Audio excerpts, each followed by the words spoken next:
Kuna watu huwa wanabeba mimba, lakini mimba zao huwa ni mimba zabibu, ama kwa lugha ya kitaalamu huwa inaitwa molar pregnancy.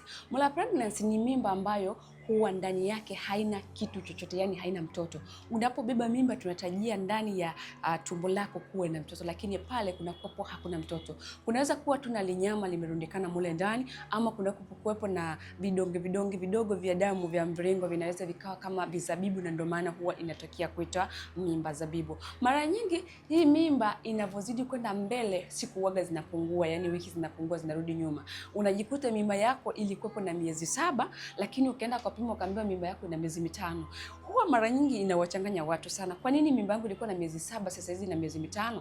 Ila huwa iko hivyo, haikui kwa sababu yale manyama hayakui. Na mara nyingi mwanamke anaweza akawa anatokwa na damu ama vipande vidogo vya damu kama vile zabibu sehemu zake za siri. Ukiona unapitia hali hiyo, unaambiwa mimba yako haikui, hakikisha unafanya processes za kutoa ile mimba, kwa sababu usipotoa haitokua na itabakia vile vile. Kwa hiyo kama una molar pregnancy ama uliambiwa una molar pregnancy, hakikisha unapata dawa sahihi ya kusafisha kile kiumbe ama zile nyama zilizoko ndani, na baada ya hapo hakikisha unasafisha tena kizazi chako vizuri, kwa sababu huwa ina tabia ya kujirudi. Kwa hiyo kama ulishoambiwa una molar pregnancy, hakikisha unafanya hivyo, itakusaidia kuondokana na changamoto ama kutokubeba mimba ya molar pregnancy hapo baadaye. Naitwa Madam Bahati na ni bahati kukuona video.